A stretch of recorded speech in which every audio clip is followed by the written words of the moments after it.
Sa paanan ng bundok ng Malabnao, may isang maliit na baryo na tinatawag na Sitio San Libo. Sa baryong iyon nakatira ang isang binatang magsasaka na nagngangalang Tomas, kilala sa kanilang lugar bilang isa sa pinakamapagmahal at pinakamatulungin sa kapwa. Mahirap lamang siya, ngunit marangal ang kanyang hanap buhay, pagtatanim ng palay at pag-aalaga ng kalabaw na siyang katuwang niya sa araw-araw na pagtatrabaho sa bukid. Ang bahay ni Tomas ay isang lumang bahay kubo na gawa sa kawayan at pawid, nakatirik sa gitna ng malawak na palayan. Sa ilalim nito ay may silong na nagsisilbing taguan ng kanyang mga gamit sa bukid araro, batya, sako ng palay at ilang lumang paso ng halaman. Madalas din niyang gamitin ang silong na iyon bilang pahingahan ng kanyang kalabaw sa tuwing uulan o masyadong mainit ang panahon.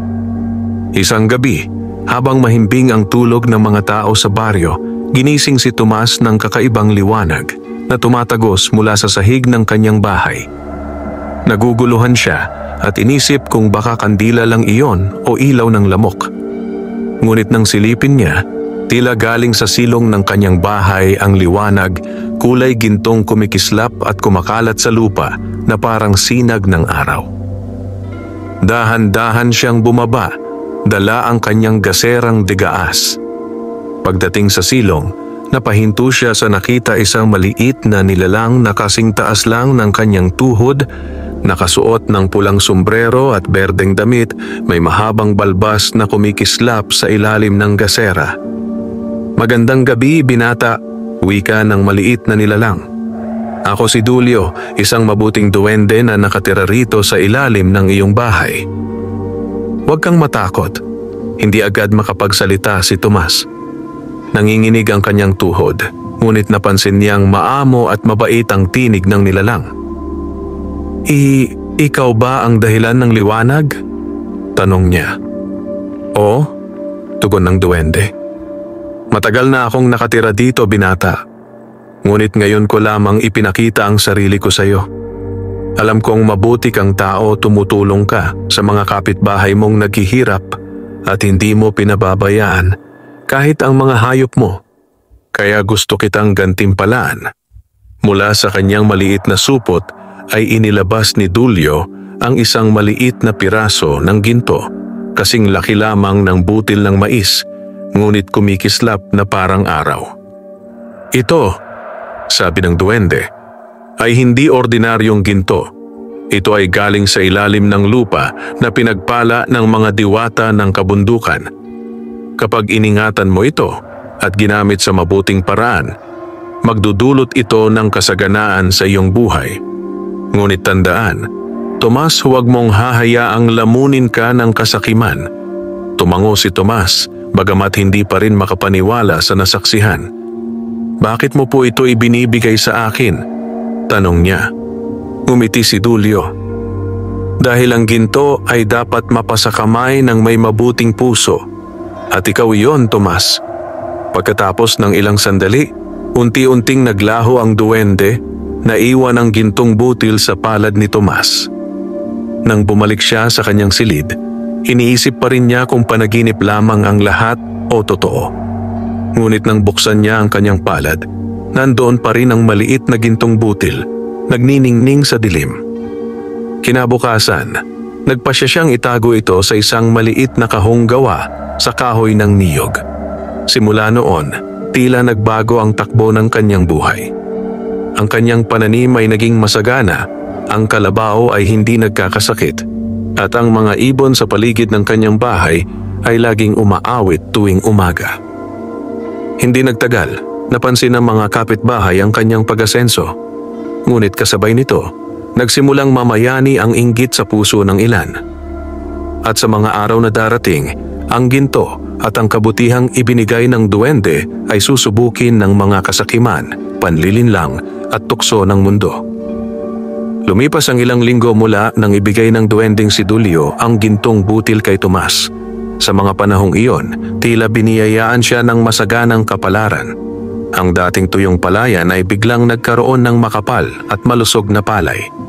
Ang mga pananim niyang gulay ay mabilis lumago at maging ang kanyang kalabaw na si Berto ay tila masigla at mas malakas kaysa dati.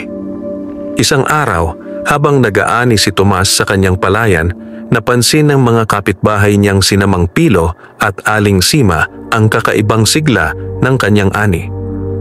"Aba, Tomas, ibang klase tong palay mo ah, parang hindi tinatabla ng tag-init," sabi ni Mang Pilo habang nakasandal sa bakod. "Oo nga," dagdag ni Aling Sima. "Samantalang ang sa amin halos wala ng uhay. Ikaw, puno ng butil. May sikreto ka ba riyan?" Ngumiti lamang si Tomas at umiling. "Wala po, Mang Pilo. Sipag at tiyaga lang po, baka swerte lang." Ngunit hindi naniwala si Mang Pilo. Matagal na siyang naiinggit kay Tomas dahil sa kasipagan nito at mabuting ugali. Noon pa man, mas gusto ng mga tao sa baryo si Tomas kaysa sa kanya. Kaya nang marinig niyang nagkaroon ng masaganang ani ang binata, nagsimula siyang magduda. Kinagabihan, habang natutulog si Tomas, may dalawang anino ang tahimik na lumapit sa kanyang bahay kubo, sina Mang Pilo at ang kanyang anak na si Erning. May dala silang lampara at balak nilang alamin ang sekreto ni Tomas. "Bakit dito tayo sa silong?" pabulong na tanong ni Erning. "Dito raw siya madalas nagpapahinga. Baka dito nakatago ang yaman niya," sagot ni Mang Pilo habang tumitingin-tingin sa paligid. Habang hinahalughog nila ang ilalim ng bahay, napansin ni Mang Pilo ang kakaibang liwanag na nagmumula sa isang maliit na kahon sa gilid ng silong. Nang buksan niya ito, tumambad ang gintong butil na ibinigay ni Dulyo. "Aba, ginto nga," bulalas ni Erning sa mahinang tinig. "Tay, baka ito ang dahilan kung bakit siya umasenso." Ngunit bago pa man nila makuha ang butil, biglang umihip ang malamig na hangin. Ang lampara ay namatay at sa dilim ay lumitaw ang isang maliit na figurang duwende, si Dulyo mismo, nakatayo sa harap nila na may mahigpit na tingin. "Mga sakim, hindi para sa inyo ang ginto," sigaw ni Dulyo. Ano yan? Duwende!" sigaw ni Erning, halos matumba sa takot. "Umalis kayo rito, kung hindi kayo'y parurusahan ng kabundukan." Nang marinig nila yon, agad silang nagtatakbong paalis, halos mauntog sa mga kawayan sa kakamadali. Pag-alis nila, unti-unting nagliwanag muli ang paligid. Bumalik si Dulyo sa itaas ng silong at binantayan ang kahon. Kinabukasan, nagising si Tomas na parang may kakaibang enerhiya sa paligid. Pagbaba niya, nakita niyang ligtas pa rin ang kahon at naroon pa rin ang gintong butil. Subalit napansin niya rin ang mga bakas ng yapak sa ilalim ng bahay. Tinawag niya si Dulyo. "Kaibigang duwende, may dumalaw ba rito kagabi?" Lumabas si Dulyo mula sa ilalim ng mga anahaw. "Oo, Tomas, may 2 taong gustong nakawin ang iyong ginto. Ngunit huwag kang mag-alala, napalayas ko na sila. Ngunit simula ngayon, dapat kang maging maingat. Ang mga mata ng mga sakim ay palaging nakamasid." Tumango si Tomas. "Salamat, Dulyo. Hindi ko alam kung paano ko maipagpapasalamat sa iyo. Ang ginto ay hindi ko ginagamit sa sarili kong luho. Lahat ng biyayang ito ay ibinabahagi ko sa mga nangangailangan." Ngumiti ang duwende. "Alam ko, Tomas. Iyan ang dahilan kung bakit ka pinagpala. Ngunit tandaan mo, darating ang panahon na mas mabigat na pagsubok ang kakaharapin mo. Ang tunay na kayamanan ay hindi nasusukat sa ginto, kundi sa puso." Mula noon, mas naging mapagkumbaba si Tomas. Itinuloy niya ang pagtulong sa mga mahihirap, ipinapamahagi ang bahagi ng kanyang ani sa mga walang makain, at tumutulong sa mga kapitbahay na may karamdaman. Ngunit habang lumalago ang kanyang kabutihan, lalo ring lumalalim ang inggit sa puso ni Mang Pilo. At sa tulong ng isang matandang albularyo, plano niyang tuklasin kung paano maagaw ang kapangyarihan ng gintong butil mula kay Tomas kahit kapalit nito ay ang kanyang kaluluwa. Sa sumunod na mga araw, lalong naging palaisipan sa mga tao sa baryo ang pag-asenso ni Tomas. Habang ang iba ay tuwang-tuwa sa kabutihang ginagawa niya dahil lagi siyang nagbibigay ng palay sa mga gutom at tumutulong sa mga may sakit, may ilan namang hindi mapalagay. Isa na rito si Mang Pilo na ngayon ay tuluyan ng nilamon ng inggit. Sa ilalim ng kanyang mga mata ay ang mga gabing hindi makatulog, kakaisip kung paano niya makukuha ang sekreto ni Tomas. Hanggang isang araw, napagpasyahan niyang magtungo sa kabilang baryo upang hanapin ang matandang albularyo na kilala sa ngalang Mang Lurio, isang lalaking pinaniniwalaang may kakayahang kumausap sa mga espiritu ng kabundukan, mabuti man o masama. Pagdating ni Mang Pilo sa kubo ng albularyo, sinalubong siya ng amoy ng insenso, bulong ng mga orasyon at mga palamuti ng buto at dahon na nakasabit sa dingding. Nakaupo si Mang Lurio sa harap ng banga ng itim na usok, tila may kinakausap na hindi nakikita. "Anong kailangan mo rito, Mang Pilo?" tanong ng albularyo, hindi man lang tumingin sa kanya. "May gusto akong makuha, isang bagay na pag-aari ng isang binatang magsasaka sa kabilang baryo. Ginto. Ngunit hindi basta ginto may kapangyarihan." Ngumiti si Mang Lurio at unti-unting nag-angat ng tingin. Ang kanyang mga mata ay tila may kumikislap na pula. "Ah, alam ko na yan," wika niya. Ang binatang iyan ay si Tomas. Ang kanyang ginto ay hindi ordinaryo ginto ng mga duwende. Iyon ay pinagpala at pinoprotektahan ng nilalang sa ilalim ng lupa. Nanginginig si Mang Pilo sa pananabik. "Paano ko makukuha iyon, Mang Lurio? Sabihin mo sa akin at babayaran kita kahit magkano." "Hindi mo makukuha iyon sa karaniwang paraan," sagot ni Mang Lurio. "Ngunit may paraan upang mahina ang duwendeng tagapangalaga. Kailangan mo ng orasyon mula sa mga espiritu ng dilim at isang alay ng dugo." Napatigil si Mang Pilo. "Aalay? Anong klaseng alay?" Ngumiti si Mang Lurio, sabay sindi ng isa pang insenso. "Isang itim na manok at dugo ng isang inosente. Kapag nagawa mo iyon sa ilalim ng buwan, bababa ang anino ng duwende at mawawala ang kanyang kapangyarihan. Doon mo na maaaring makuha ang gintong butil." Bagamat kinakabahan, tinabunan ng kasakiman ang takot ni Mang Pilo. Tinanggap niya ang mga tagubilin at umalis dala ang maliit na bote ng itim na langis na ibinigay ng albularyo. Samantala, sa bahay ni Tomas, napansin ni Dulio na may kakaibang enerhiya sa paligid. Ang mga ibon ay tumahimik at ang hangin ay tila mabigat. Lumabas siya mula sa silong at kinausap si Tomas na noon ay nagbubunot ng damo sa palayan. "Tomas, may paparating na panganib. Nararamdaman ko ang masamang hangin mula sa kabilang baryo." "Anong ibig mong sabihin, Dulio?" tanong ng binata. "May taong gustong agawin ang ginto at hindi lang tao. Nakipagsanib siya sa madilim na puwersa," nag-alala si Tomas. "Anong dapat kong gawin?" "Panatilihin mong malinis ang iyong puso. Huwag mong hayaan ang takot o galit na maghari. Magtiwala ka sa kabutihan. Kapag dumating ang dilim, tumindig ka ng may pananalig. Ang ginto ay hindi magliligtas sa iyo, ang iyong puso ang siyang magiging sandata." Kinagabihan, dumating si Mang Pilo sa palayan ni Tomas. May dala siyang itim na manok, isang maliit na itim na bote, at isang kutsilyong may palamuti ng buto. Sa gitna ng liwanag ng buwan, sinimulan niya ang orasyon na itinuro ni Mang Lurio. "Sa ngalan ng dilim at anino ng lupa, isinusumpa ko ang tagapagbantay ng ginto. Ibigay sa akin ang kayamanang itinatago mo." Biglang umihip ang malakas na hangin. Ang mga punong kawayan ay nagkaskasan at ang lupa ay tila umuuga. Mula sa dilim ng palayan ay lumitaw si Dulio, ngunit ang kanyang anyo ay tila nanghihina. "Mang Pilo," sigaw ng duwende, "hindi mo alam ang pinaglalaroan mo. Ang ginto ay hindi para sa mga sakim." Ngunit tumawa lamang si Mang Pilo. "Hindi mo na ako mapipigilan. Sa wakas, magiging mayaman din ako." Itinaas niya ang kutsilyo at saka pinutol ang leeg ng itim na manok. Ang dugo nito ay nagwisik sa lupa at mula sa ilalim ng lupa ay lumitaw ang isang itim na anino, mataas, malamig at may pulang mata. "Tinawag mo ako, tao," wika ng nilalang. "Ngayon ay susundin kita, kapalit ng iyong kaluluwa."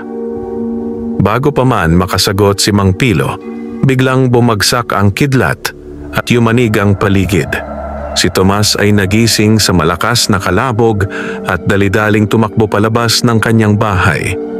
Doon niya nakita si Dulio nakikipaglaban sa isang itim na anino at si Mang Pilo na nakahandusay sa lupa nanginginig sa takot. "Tomas, tulungan mo ako," sigaw ni Dulio. "Ang nilalang na ito ay hindi ko kayang labanan mag-isa." Hawak ang tapang at pananalig, kinuha ni Tomas ang gintong butil mula sa kanyang kahon. Itinaas niya ito at biglang lumiwanag ang paligid. Mula sa butil ay lumabas ang gintong sinag na tumama sa nilalang ng dilim, na nagliyab at unti-unting naglaho sa hangin. Ngunit bago ito tuluyang maglaho, sumigaw ang anino. "Hindi pa tapos ito, duwende! Hindi pa tapos ito, Tomas! Babalik ako!" At sa isang iglap, tumahimik muli ang gabi. Nang magmulat si Tomas, nakita niyang nawalan ng malay si Mang Pilo. Lumapit siya at siniguro ang kalagayan nito. Si Dulio naman ay nanghihina ngunit nakangiti. "Salamat, Tomas. Pinatunayang mo na ang kabutihan ay mas makapangyarihan kaysa sa kasamaan." Ngunit bago siya tuluyang magpahinga, bumulong si Dulio. "Ngunit tandaan mo, hindi iyon ang huling pagtatangka. Ang ginto ay may lihim na hindi pa nasisiwalat. Lihim na magbabago ng iyong tadhana." Kinabukasan, tila payapa na muli ang paligid ng Sitio Sanlibo. Ngunit sa puso ni Tomas, may mabigat na kaba at tanong. Hindi niya maalis sa isipan ng sinabi ni Dulio na ang gintong butil ay may lihim na magbabago ng kanyang tadhana. Habang pinakakain niya ang kalabaw na si Berto, napansin niyang kakaiba ang ningning ng gintong butil. Dati, ito ay kumikislap na parang araw. Ngayon, tila may anino sa loob nito, parang alon ng usok na kumikilos. Dahan-dahan niyang inilapit sa ilaw ng araw at bigla itong nagsalita. "Tomas? Sino ka?" Gulat niyang sabi. "Ako, ang kaluluwa ng kabundukan. Ako ang tagapangalaga ng gintong buhay na ito." Natigilan si Tomas. Hindi niya alam kung guni-guni lang ba iyon o totoo. Ngunit narinig niyang muli ang boses malambing, malalim, parang ihip ng hangin sa mga dahon. "Ang gintong butil na hawak mo ay bunga ng isang sumpa at basbas. Ang mga duwende ay tagapag-ingat nito, ngunit ang tunay na pinagmulan ay mas malalim, galing ito sa puso ng bundok Malabnaw. Bago ito maging simbolo ng kayamanan, ito'y luha ng isang diwata." Napatigil si Tomas. "Luha ng diwata?" "Oo," tugon ng tinig. "Matagal na panahon na ang nakalipas, isang diwata ng kabundukan ang umibig sa isang mortal. Ngunit niloko siya at sa sobrang sakit ng kanyang puso, siya'y umiyak ng gintong luha. Mula sa luhang iyon isinilang ang gintong butil ang mutyang nagdudulot ng kasaganaan sa mabuti, ngunit sumpa sa sakim. Unti-unting naglaho ang boses at ang butil ay bumalik sa dating anyo. Pagdating ng hapon, dumating si Mang Lurio, ang albularyo, sa baryo. Gamit ang kanyang tungkod na may nakaukit na mga sinaunang simbolo, naglakad siya sa gitna ng palayan ni Tomas. Nakita siya ni Tomas at agad lumapit. "Mang Lurio, anong kailangan ninyo?" tanong ni Tomas, bahagyang kinakabahan. "Narito ako upang ibalik ang balanse ng kabundukan," sagot ng albularyo. "Ang ginawa ng kaibigan mong si Mang Pilo kagabi ay nagising ang espiritu ng bundok. Hindi ito matatahimik hanggat hindi na ibabalik sa kanyang tahanan ang gintong butil. Nagtaka si Tomas. Ngunit paano ko ito ibabalik? Ibinigay ito sa akin ng duwending si Dulyo bilang gantimpala. Ang gantimpala, sagot ni Mang Lurio, ay minsan ding pagsubok. Ang bundok ay sumusubok sa puso ng mga tumatanggap nito. Kapag dumating ang araw ng kabilugan ng buwan, dapat mong dalhin ang gintong butil sa pusod ng bundok Malabnaw sa kuweba ng mga diwata. Kung hindi mo ito gagawin, ang sumpa ng kabundukan ay bababa sa baryo. Naisip ni Tomas na baka panibagong panlilin lang lamang iyon. Ngunit nang gabi ring iyon, habang siya ay natutulog, naramdaman niyang umuuga ang lupa. Ang mga hayop sa paligid ay nag-ingay at mula sa labas ay tila may dumadaing na malalakas na tinig. Lumabas siya ng bahay at sa malayo ay nakita niya ang bundok na tila may apoy sa tuktok, hindi apoy ng sunog, kundi liwanag na kulay ginto at pula, nag-aalab na parang pusong nagdurusa. Dumating si Dulyo, hingal na hingal. Tomas, ang bundok ay nagagalit. Tama si Mang Lurio, gising na ang espiritu ng kabundukan. Ngunit mag-ingat ka, hindi siya basta diwata ngayon. Siya ay ginising ng galit at kasinungalingan ng mga tao. Nagpasya si Tomas. Kung ito lang ang paraan para mailigtas ang ating baryo, pupunta ako sa bundok. Ibabalik ko ang gintong butil kahit anong mangyari. Kinabukasan, naglakbay siya patungong Malabnaw kasama si Dulyo. Tumawid sila sa sapa, gubat at mga batong tinutubuan ng lumot. Sa daan, nakasalubong nila ang isang matandang babae na nakaupo sa ilalim ng malaking puno ng balete. "Saan ka patungo, binatang magsasaka?" tanong ng matanda. "Sa bundok Malabnaw, Lola. Ibabalik ko ang gintong butil sa kuweba ng diwata." "Kung ganon," sabi ng matanda, "ito ang iyong tandang daan."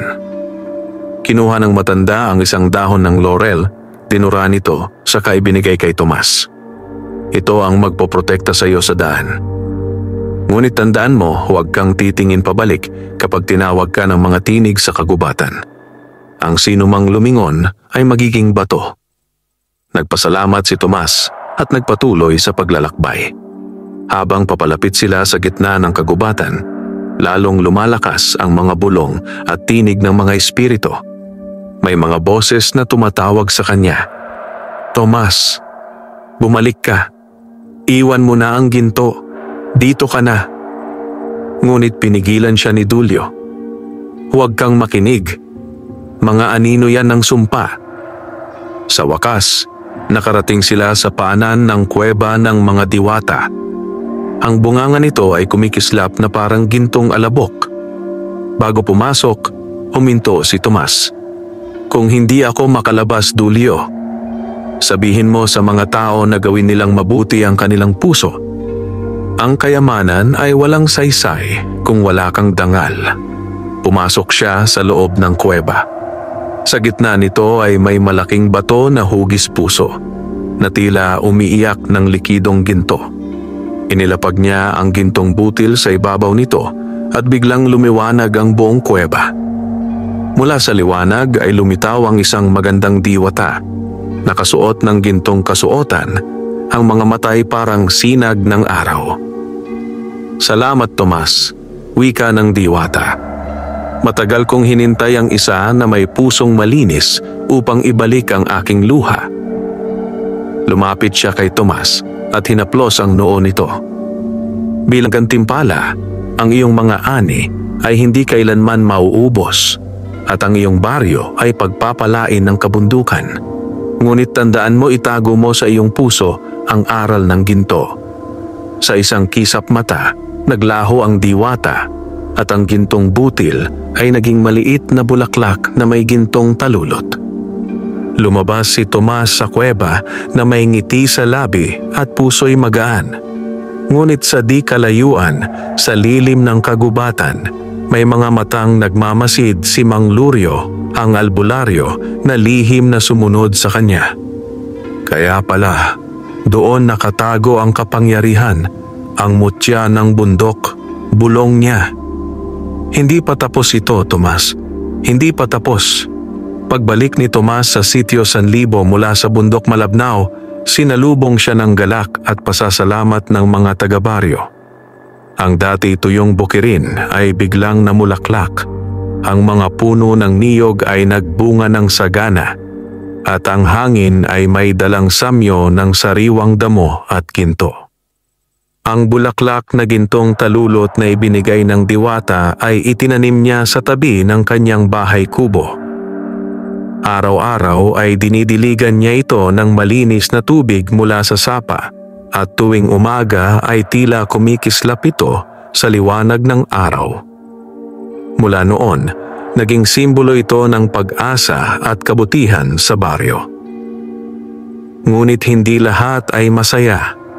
Sa madilim na bahagi ng kagubatan, sa ilalim ng punong balete, nagtatago si Mang Lurio, ang albularyong hindi tinanggap ng bundok. Bitbit niya ang galit at inggit. Ang kapangyarihan ng bundok ay hindi niya nakuha at ang duwende't magsasaka ang itinuring niyang hadlang. Hindi matatapos dito ang lahat, Tomas. Bulong niya sa sarili habang tinutusok ng karayom ang isang itim na manika. Kung hindi mo ibibigay ang kapangyarihan ng ginto sa akin, kukunin ko ito sa pamamagitan ng sumpa. Sa gabing iyon, habang payapang natutulog ang buong baryo, nagsimula ang isang malamig na hangin na may dalang kakaibang enerhiya. Ang mga aso ay tahol ng tahol, ang mga tandang ay tila nag-aaway, at ang mga ibon ay biglang nagliparan sa gitna ng dilim. Nagising si Tomas sa pag-alog ng kanyang bahay kubo. Lumabas siya, dala ang gasera at nakita niya ang kanyang mga pananim na tila nalalanta sa ilalim ng buwan. Ang gintong bulaklak na itinanim niya ay namimilipit. Ang mga talulot nito ay nagiging itim. Hindi ito pangkaraniwan, bulong ni Dulio, na biglang sumulpot mula sa lilim ng puno. May masamang puwersang gumigising muli. Ang albularyo, si Mang Lurio siya ang sanhi. Kinabukasan, kumalat sa baryo ang balita. Marami ang nagkakasakit. Ang tubig sa poso ay may kakaibang lasa at ang mga tanim ay mabilis natutuyo. Maging ang mga kalabaw ay tila tinatamad gumalaw.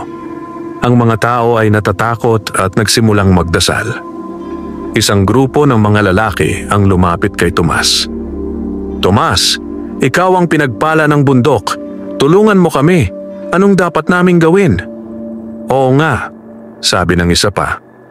Kung kaya mong kausapin ang mga diwata, baka may magagawa ka. Hindi nagdalawang isip si Tomas. Tinawag niya si Dulio. Kaibigan, kailangan nating hanapin si Mang Lurio. Hindi ko hahayaang magdusa ang baryo dahil sa kasakiman niya. Tumango si Dulio. Ngunit mag-ingat ka. Si Lurio ay hindi na ordinaryong albularyo. Sa kasakiman niya, pinasok na siya ng mga nilalang ng dilim. Kinuha ni Tomas ang kanyang antigong rosaryo na bigay ng kanyang yumaong ina at isinilid sa kanyang bulsa. Kung ang kabutihan at pananalig ang sandata ko, hindi ako matatakot. Gabi nang maglakbay sina Tomas at Tulio papunta sa lugar ni Mang Lurio. Habang lumalalim ang gabi, unti-unting nagbago ang paligid.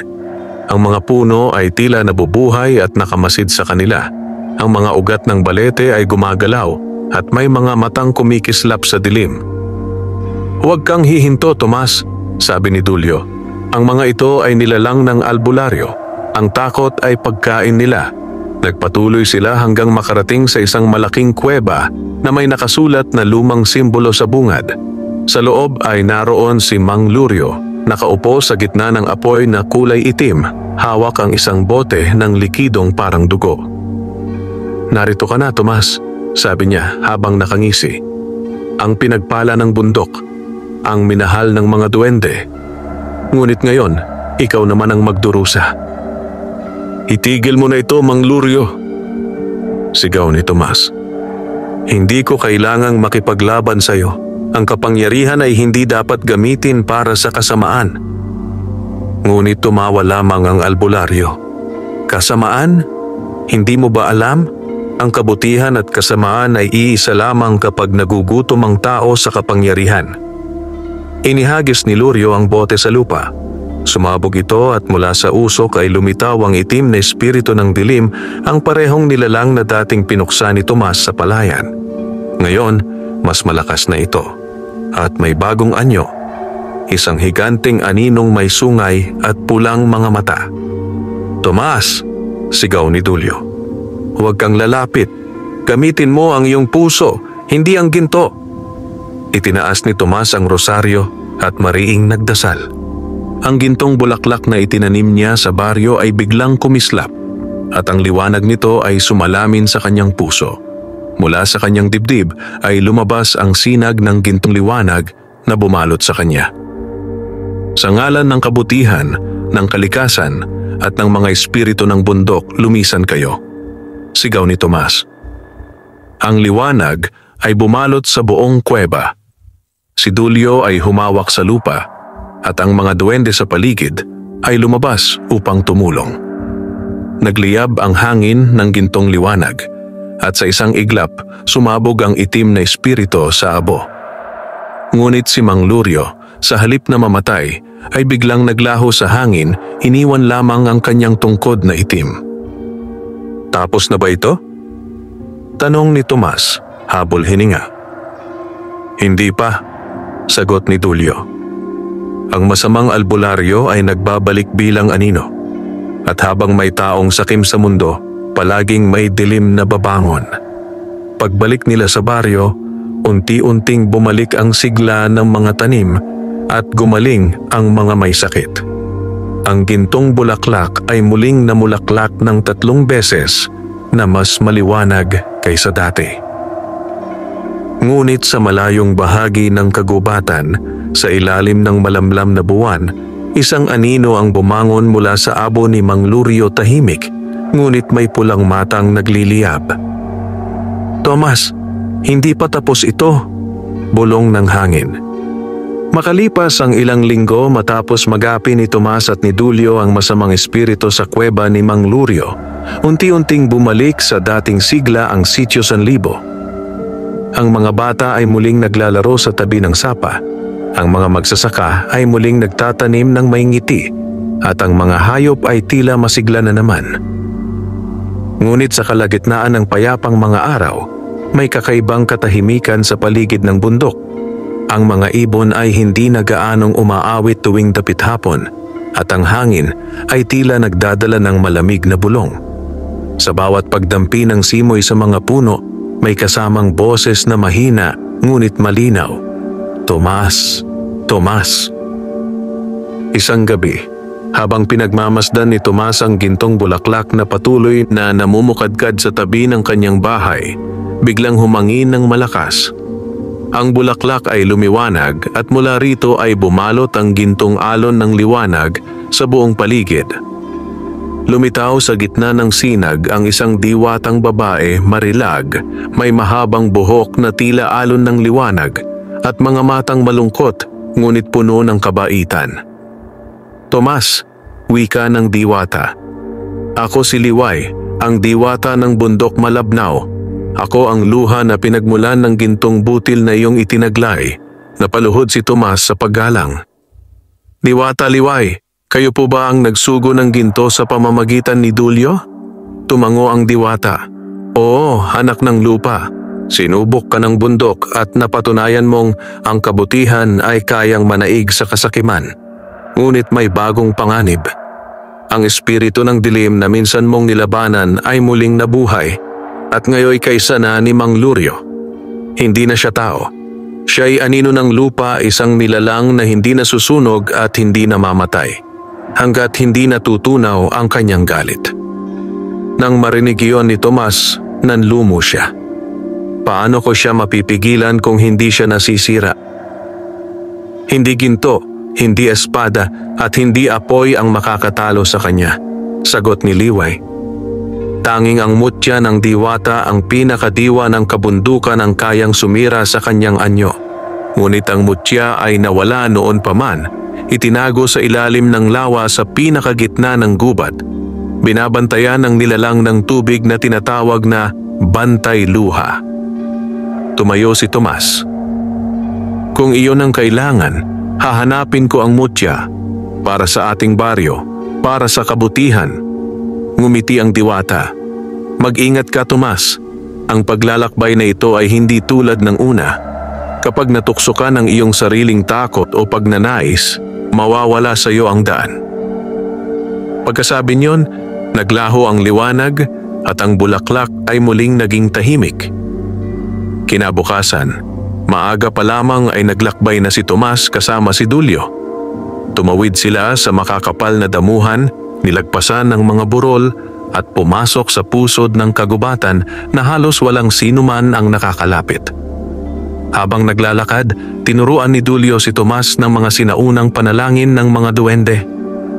Ang mutya ay may sariling buhay, sabi ni Dulyo. Hindi ito basta hihingi ng tulong. Dapat mo munang ipakita na karapat-dapat ka. Pagkalipas ng maghapong paglalakad, narating nila ang lawa ng luha, isang bilog na lawa na tila salamin, walang alon, ngunit nagliliwanag sa ilalim ng buwan. Sa gitna nito ay may maliit na pulo kung saan may nakatayong kristal na bato. Nandoon ang mutya, sabi ni Dulyo. Ngunit may bantay ang nilalang ng tubig. Lumangoy si Tomas patungo sa pulo. Habang papalapit siya, lumitaw mula sa ilalim ng tubig ang bantay luha, isang dambuhalang nilalang na kalahating tao at kalahating isda. May mga mata na parang perlas at boses na parang lagaslas ng ilog. Sino kang mortal na pumapasok sa banal na lawa? Tanong ng nilalang. Ako si Tomas, anak ng lupa, hinirang ng diwata ng bundok. Nais kong kunin ang mutya ng diwata upang iligtas ang aming bayan mula sa kadiliman. Tiningnan siya ng bantay luha, pagkatapos ay tumawa ng malakas. Maraming humingi ng mutya. Lahat ay nabigo, sapagkat hindi mo ito makukuha hanggat hindi mo napapatunayan na ang puso mo ay higit sa ginto. Mula sa ilalim ng tubig ay lumitaw ang 3 gintong imahe, isa ng kalabaw, isa ng palay, at isa ng batang umiiyak. 3 pagsubok ang iyong haharapin, Tomas, sabi ng bantay. Sa bawat isa, kailangan mong pumili sa pagitan ng sarili mong kapakanan at ng kabutihan ng iba. Sa unang ilusyon, nakita ni Tomas ang kanyang kalabaw na si Berto, sugatan at halos mamatay sa ilalim ng araw. Sa tabi nito ay isang banga ng gintong tubig na makapagliligtas sa kanya. Ngunit sa kabilang dako ay isang bata na nauuhaw at naghihingalo. Kung ibibigay mo sa bata ang tubig, mamamatay ang iyong kalabaw. Kung sa kalabaw mo ibibigay, maililigtas mo siya, ngunit ang bata ay mamamatay. Nagpikit si Tomas at malungkot na ngumiti. Ang hayop ay tapat at mahal ko, ngunit ang buhay ng isang bata ay may pag-asa pa. Siya ang kinabukasan at ibinigay niya ang tubig sa bata. Sa sandaling iyon, naglaho ang ilusyon at muling lumitaw ang bantay luha. Matibay ang puso mo, mortal, isa na lang. Sa susunod na tanawin, nakita ni Tomas ang kanyang palayan, ang bunga ng kanyang buong buhay. Biglang dumating ang malaking apoy na tutupok sa lahat. Lumitaw ang tinig ng diwata. Maaari mong iligtas ang iyong ani sa pamamagitan ng gintong butil, ngunit kapag ginamit mo ito ngayon, mawawala sa iyo ang biyayang dulot nito magpakailanman. Huminga ng malalim si Tomas. Ang ani ay maibabalik, ngunit ang kabutihan ay hindi dapat sukatin sa kayamanan. Itinapon niya ang gintong butil sa apoy at naglaho ang lahat. Muling nagsalita ang bantay luha. Isa na lang ang natitira. Sa huling pagsubok, nakita niya ang batang umiiyak at nang lapitan niya, napagtanto niyang sarili niyang anyo noong bata pa siya. Ang bata ay humihingi ng yakap, nanginginig sa gutom. Tulungan mo ako, Tomas, sabi ng bata. Wala akong makain, bigyan mo ako ng ginto. Ngunit nang titigan niya ito, napansin niyang sa likod ng bata ay may aninong katulad ni Mang Lurio, nakangisi. Alam ni Tomas na ito'y panlilin lang ng dilim. Hindi kita tutulungan sa kasakiman, wika ni Tomas. Ngunit ipagdarasal kita. Ang tunay na tulong ay hindi ginto kundi kapatawaran. Sa sandaling iyon, nagliwanag ang buong lawa. Ang bantay luha ay lumuhod sa harap niya at nagbigay ng mutya, isang kristal na kasing ningning ng araw. Narito ang mutya ng diwata.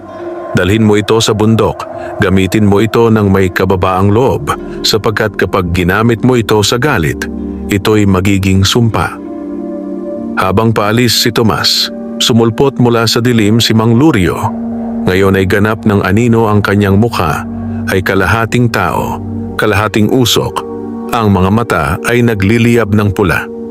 Hindi mo ako matatalo, Tomas, sigaw niya. Ang liwanag mo'y mamamatay sa gabi ng dilim. Ngunit hinawakan ni Tomas ang mutya at sa sandaling iyon, isang gintong liwanag ang bumalot sa buong kagubatan.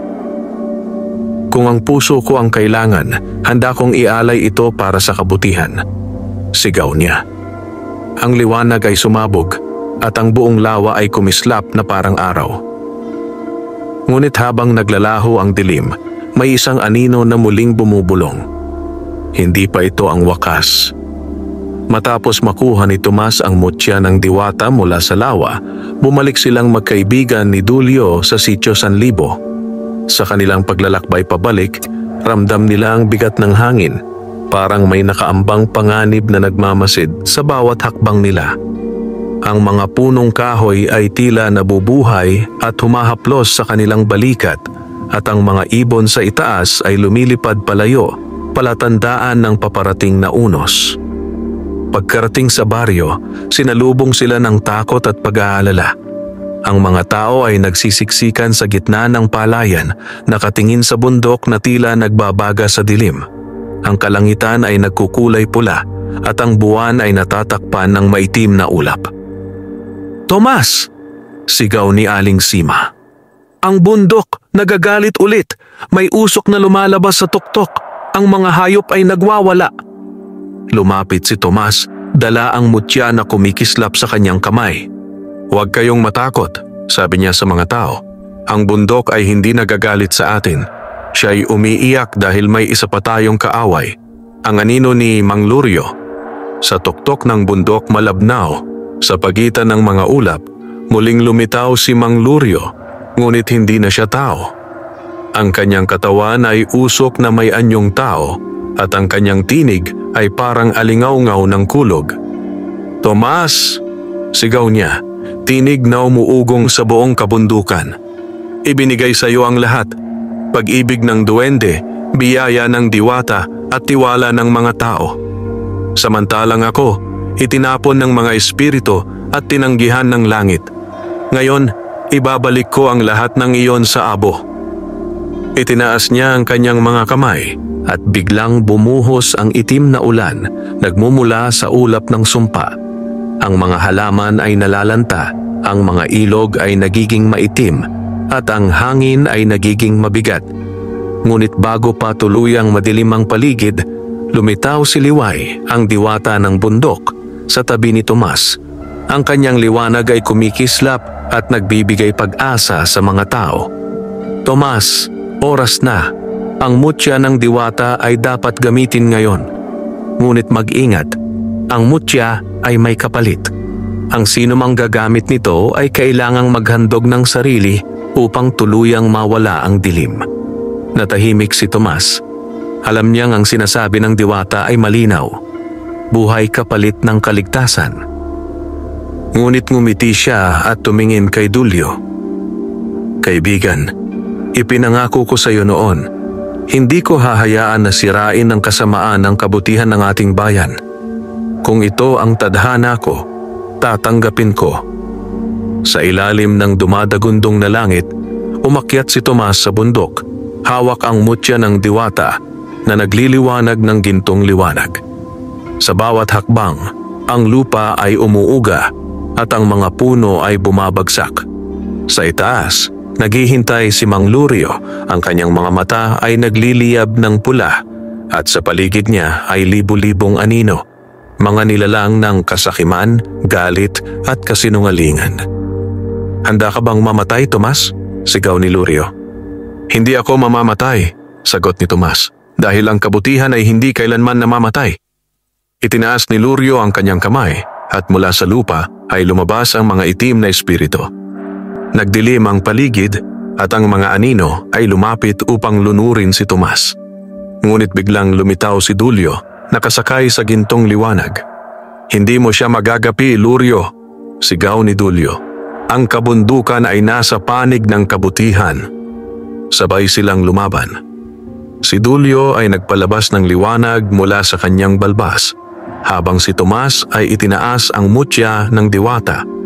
Ang mutya ay kumislap at naglabas ng gintong enerhiya na sumalubong sa mga anino. Isa-isang naglaho ang mga ito, ngunit si Lurio ay hindi pa rin tumitinag. "Hindi mo ako kayang talunin," sigaw ng anino. "Ako ay bahagi ng bawat taong sakim, ng bawat pusong puno ng inggit." Ngunit lumapit si Tomas, walang takot, at inilapit ang mutya sa dibdib ni Lurio. "Kung ganon, hayaan mong ako ang maging ilaw para sa mga pusong iyon." Pagkabit ng mutya sa kanyang dibdib, sumabog ang liwanag. Ang buong bundok ay kumislap at ang ulap ay naglaho. Ang anino ni Lurio ay sumigaw ng napakalakas, isang sigaw ng galit at pagsisisi, bago ito tuluyang naglaho sa hangin. Ngunit kasabay ng paglaho ng dilim, unti-unting nanghina si Tomas. Ang mutya ay patuloy na kumikislap sa kanyang dibdib, tinatanggap ang lahat ng lakas at kabutihan sa kanya. Lumapit si Dulyo, umiiyak. "Tomas, huwag kang bumitaw! Nagtagumpay na tayo!" Ngumiti si Tomas kahit halos hindi na makapagsalita. "Sabihin mo sa kanila, alagaan nila ang bundok at huwag nilang kalimutan na ang ginto ng kabutihan ay nasa puso." Sa huling sandali, bumalot ang gintong liwanag sa kanya. Ang kanyang katawan ay unti-unting naging alikabok ng liwanag at sumama sa hangin ng kabundukan. Sa lugar kung saan siya nakatayo, tumubo ang isang malaking gintong puno, at sa paligid nito ay namulaklak ang mga halaman at dumaloy muli ang malinaw na tubig mula sa bundok. Pagbalik sa baryo, nagliwanag ang langit. Ang mga tao ay nagsaya, ngunit may luha sa kanilang mga mata. Si Tomas, ang binatang magsasaka, ay hindi na bumalik. Ngunit sa bawat umaga, kapag sumisikat ang araw, ang bundok ay tila kumikislap. Parang may gintong ulap na bumabalot dito. Si Dulyo ay nanatili sa ilalim ng bahay ni Tomas, bantay ng kanyang alaala. Araw-araw ay nagdadala siya ng bulaklak at nagdarasal. "Hindi ka nawala, Tomas," bulong ni Dulyo. "Nasa lupa ka, sa hangin at sa bawat pusong marangal. Habang may kabutihan sa tao, hindi kailanman mamamatay ang iyong liwanag." At mula sa malayo, sa hangin ng umaga, may mahinang tinig na tila sumasagot, "Salamat, kaibigan." Pagkalipas ng ilang araw matapos mawala si Tomas sa tuktok ng bundok Malabnaw, unti-unting bumalik ang kapayapaan sa baryo ng Sitio San Libo. Ang hangin ay muli ng malamig at sariwa, ang mga ilog ay malinaw na parang salamin, at ang mga tanim ng palay ay sumibol ng higit pa sa dati, matataas, mabubusog at tila kumikislap sa bawat sikat ng araw. Ngunit higit sa lahat, isang kababalaghan ang naganap sa bundok. Sa lugar kung saan huling nakita si Tomas, tumubo ang isang malaking puno na may gintong katawan at dahong nagliliwanag tuwing dapit hapon. Hindi ito ordinaryong puno. Ang mga sanga nito ay parang braso ng liwanag, at sa tuwing hahanginan, lumalabas ang tunog na tila himig ng pag-asa. Tinawag ito ng mga tao na gintong puno ng kabutihan. Isang araw, dumating sa bundok ang mga taga-baryo upang alamin kung totoo ang balita. Sa unahan ay naroon si Dulyo, ang mabuting duwende, dala ang isang maliit na palayok ng alay, bigas, bulaklak at tubig mula sa sapa. Nang marating nila ang paanan ng puno, napahinto ang lahat. Ang hangin ay tila may dalang buhay. Ang bawat patak ng hamog ay parang sinag ng araw. Ang mga bulaklak sa paligid ng puno ay puro kulay ginto at ang mga ibon ay umaawit ng kakaibang himig na nakapagpapaantig ng puso. Lumapit si Dulyo sa puno at marahang nagsalita. "Kaibigan Tomas, alam kong naririto ka pa. Ang kabutihan mo ay naging ugat ng mundong ito. Ang liwanag mo ay di kailanman maglalaho." Nang masambit niya iyon, biglang nagliyab ang sanga ng puno sa gintong liwanag. Ang hangin ay tila may dalang tinig, mahina ngunit malinaw. "Dulyo, bantayan mo sila. Ang kabutihan ay parang binhi. Kapag itinanim, mamumunga ito sa puso ng tao." Ang mga tao ay napaluhod at sabay-sabay na nagdasal. Ang mga bata ay nagsigawan sa tuwa, habang ang mga matatanda ay lumuluha. Pakiramdam nila'y nakikita nila si Tomas sa bawat sinag ng liwanag na bumabalot sa bundok. Paglipas ng ilang buwan, naging masagana ang buong sitio San Libo. Ang mga magsasaka ay nagtanim ng mas masigasig at ang bawat ani ay nagiging doble sa dami. Walang nagugutom, walang nag-aaway, at bawat gabi ay may mga awitin ng pasasalamat sa hangin. Si Dulyo, bagaman duwende, ay itinuring ng mga tao bilang tagapangalaga ng baryo. Gumawa sila ng maliit na dambana sa ilalim ng bahay ni Tomas kung saan dati siya nakatira. Doon sila nag-aalay ng bigas, gatas at mga bulaklak bilang pasasalamat. Isang gabi, habang nag-iisa si Dulyo sa ilalim ng bahay kubo, may dumating na liwanag mula sa gintong puno. Mula rito ay bumaba si Diwata Liway, nakasuot ng puting kasuotan, ang mga matay mapayapa. "Dulyo, tapos na ang iyong tungkulin bilang tagapangalaga ng ginto," sabi niya. "Ngunit Diwata Liway," sagot ni Dulyo, "paano ang baryo? Paano ang mga tao kung wala nang magbabantay?" Ngumiti ang diwata. "Hindi mo na kailangang mag-alala. Ang puso ni Tomas ay naging bahagi ng kalikasan. Sa bawat halaman, sa bawat patak ng ulan at sa bawat mabuting gawa ng tao, naroon siya. Ang sitio San Libo ay ligtas na. Ang liwanag ng kabutihan ay naipasa na." Pagkasabi niyon, itinaas ni Liway ang kanyang kamay at mula sa lupa ay sumibol ang libo-libong maliliit na gintong bulaklak. Ang mga ito ay kumalat sa buong baryo at tuwing tag-init, tila may gintong alikabok na lumilipad sa hangin, palatandaan ng basbas ng diwata. Samantala, sa malayong bahagi ng bundok, ang dating kuweba ni Mang Lurio ay tuluyan ng bumagsak. Sa loob nito ay tanging abo at abo na lamang ang naiwan, at sa gitna nito ay tumubo rin ang isang maliit na punong may puting bulaklak. Maraming nagsasabing iyon ay tanda ng pagsisisi ng dating albularyo, na kahit sa dilim, natutunan din niya ang tunay na kapangyarihan ay nasa pagpapatawad. Simula noon, wala nang nangahas na gumawa ng kasamaan sa bundok. Lahat ay natutong igalang ang lupa, ang hangin at ang mga espiritu ng kalikasan. Pagkaraan ng ilang taon, lumaki ang mga anak ng mga taga-sitio San Libo sa ilalim ng aral na iniwan ni Tomas. Lagi nilang naririnig sa matatanda. Ang ginto ay maaaring magbigay ng kayamanan, ngunit ang kabutihan ang tunay na nagbibigay ng kapayapaan. Tuwing pista ng baryo, nagtitipon ang lahat sa paanan ng gintong puno upang maghandog ng mga ani at awitin.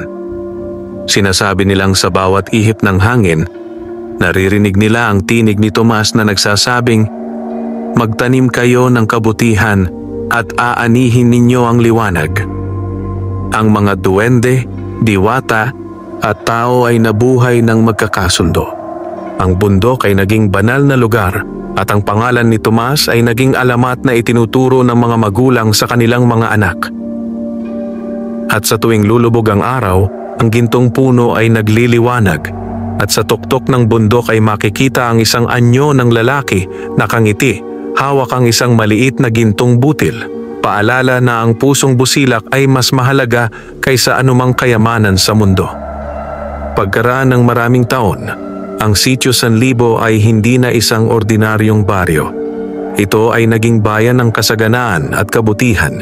Tinarayo ng mga tao mula sa malalayong lugar upang makita ang himala ng gintong puno sa bundok Malabnaw. Ang mga matatanda ay laging nagsasalaysay ng alamat ni Tomas, ang binatang magsasakang nag-alay ng buhay upang iligtas ang kanilang bayan sa dilim. Sa tuwing sasapit ang gabi, habang ang buwan ay nakatirik sa langit, ang mga bata ay nagtitipon sa ilalim ng kubo ni Tomas at si Dulio, na ngayon mas matanda at marunong na, ang nagkukwento. "Mga bata," sabi ni Dulio habang nakaupo sa bangko, "ang gintong punong iyon sa bundok ay hindi lamang punong kahoy.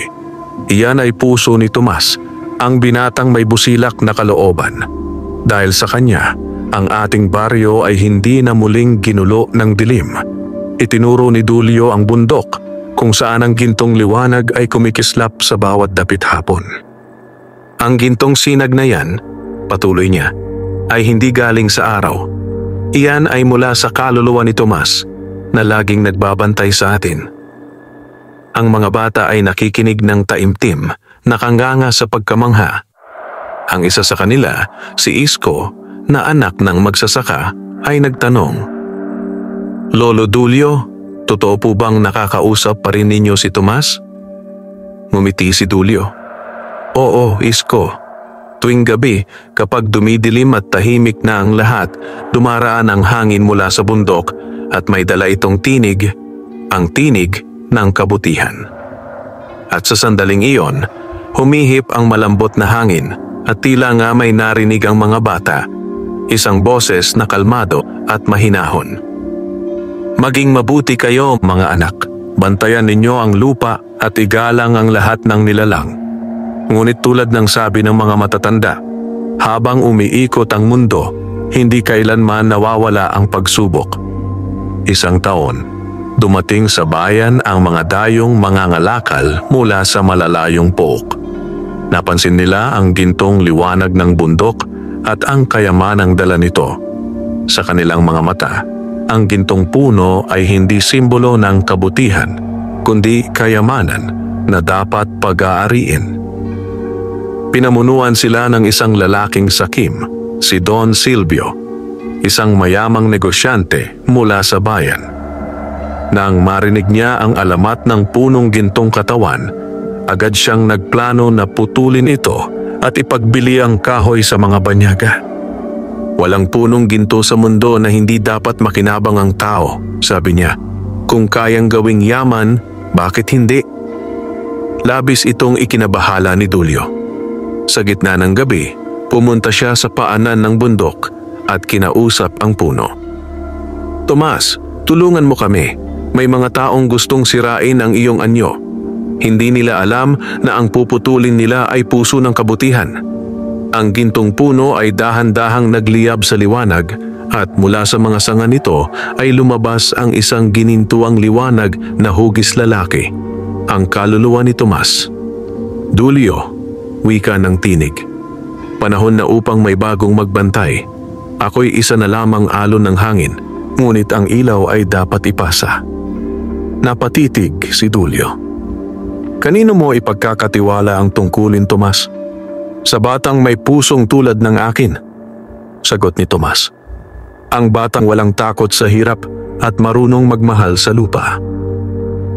Agad na pumasok sa isip ni Dulio si Isko, ang batang laging tumutulong sa mga magsasaka, nag-aalaga ng kalabaw ng iba at nagbibigay ng pagkain sa mga kapitbahay na walang makain. Kinabukasan, dumating si Don Silvio kasama ang kanyang mga tauhan, dala ang matutulis na palakol at lagari. Sa paanan ng bundok, hinarap sila ni Dulio at ng mga taga-baryo. "Huwag ninyo itong gawin," sigaw ni Dulio. Ang punong ito ay banal.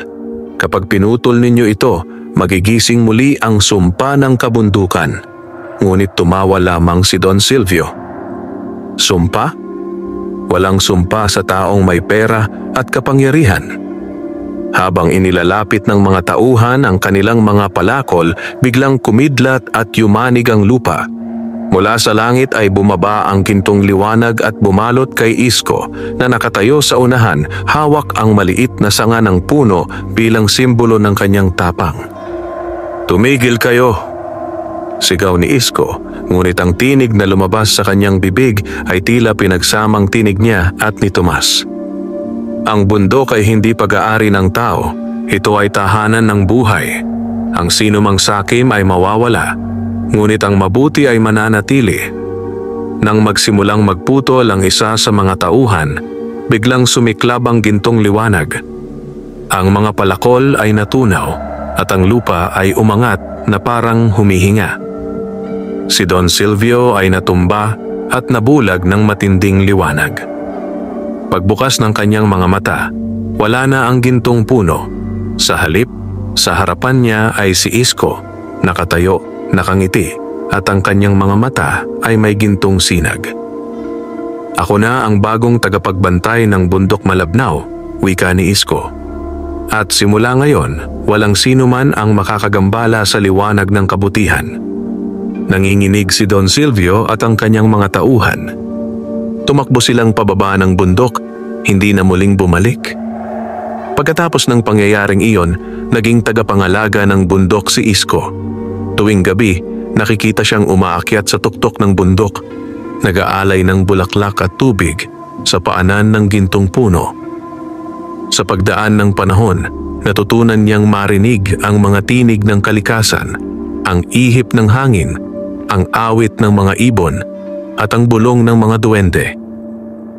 Si Dulyo naman ay masayang nagretiro sa tabi ng ilog, buo ang loob na ipinasa na niya ang tungkulin kay Isko. "Ang kabutihan," sabi niya, "ay parang apoy. Hindi kailangang manatili sa iisang kamay. Kailangang ipasa ito para patuloy na magbigay liwanag. At sa tuwing sasapit ang gabi, makikita sa bundok ang dalawang liwanag. Ang gintong sinag ng punong banal at ang mumunting ningning na bitbit ni Isko, ang bagong tagapagbantay ng liwanag." Pagkalipas ng maraming buwan, ang Sitio San Libo ay tuluyan ng naging bayan ng liwanag at pagkakaisa. Sa tulong ni Isko, ang bagong tagapagbantay ng bundok Malabnaw, nanumbalik hindi lamang ang kasaganaan, kundi pati ang tunay na pagmamahal sa kalikasan at sa isa't isa. Ang mga duwende, tao, at nilalang ng kabundukan ay nabuhay ng magkasundo.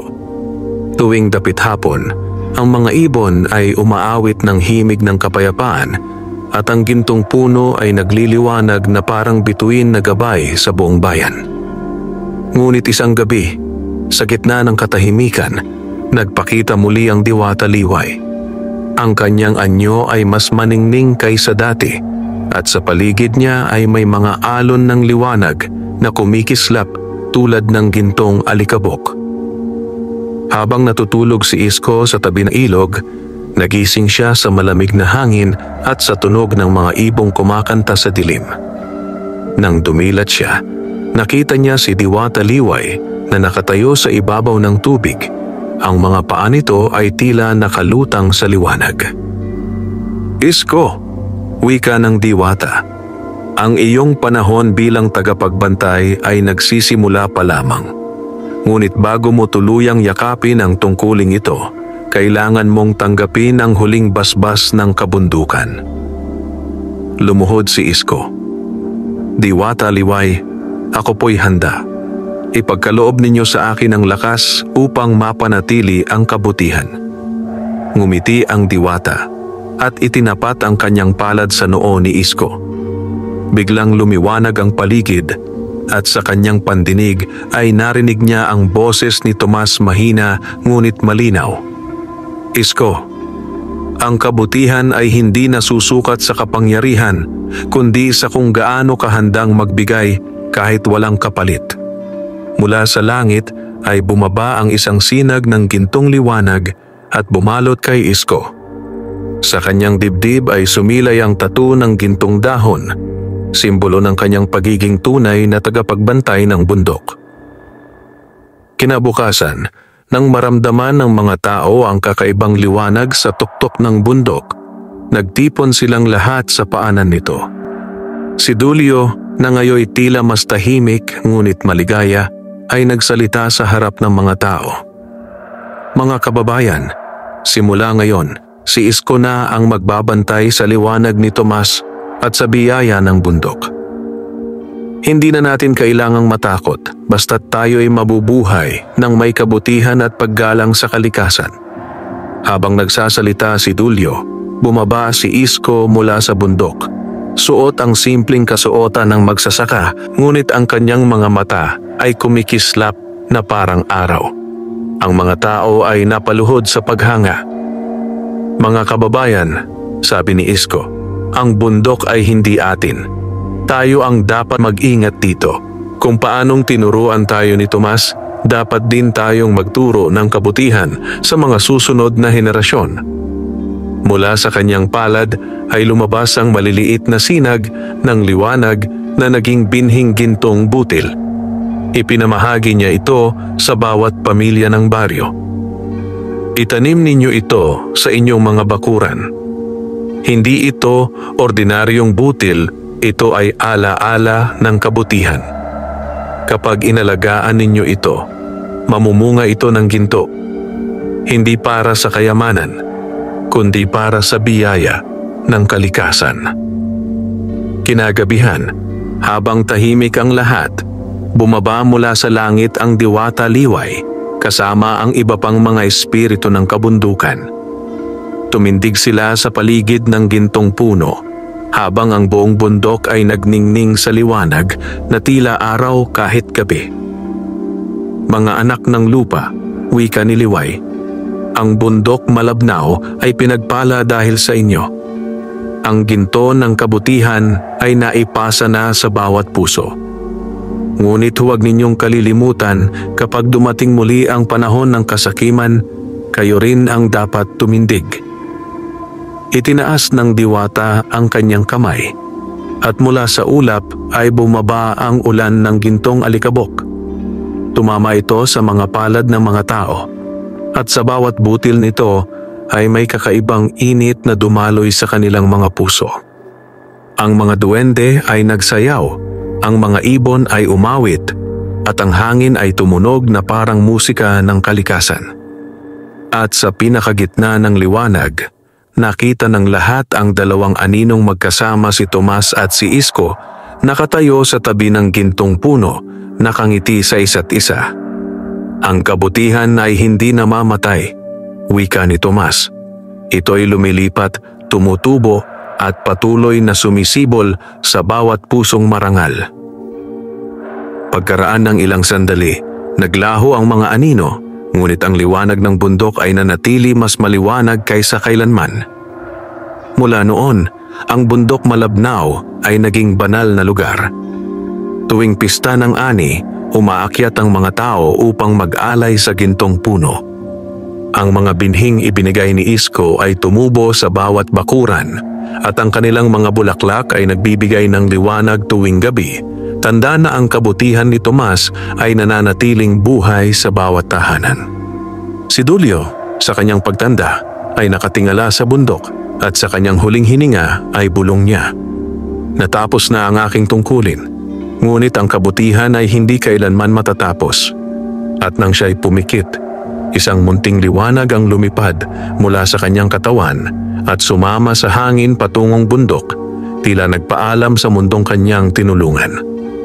Pagkaraan ng maraming henerasyon, ang kwento ni Tomas, ang mabuting duwende at ang gintong puno ay naging alamat na ipinapasa sa bawat bata ng sitio San Libo. Ngunit sa bawat panalangin, sa bawat halakhak ng bata at sa bawat ani ng palay, naroon pa rin ang kanilang presensya. Ang mga taong marangal ay nagsasabi, kapag ang puso mo ay marunong magmahal, ang ginto ay susunod. Sapagkat ang tunay na yaman ay hindi nasa ilalim ng lupa, kundi sa kabutihan ng iyong kaluluwa. At tuwing dapit hapon, sa tuktok ng bundok Malabnao, makikita pa rin ang gintong sinag na parang araw ang walang hanggang liwanag ng kabutihan. Wakas,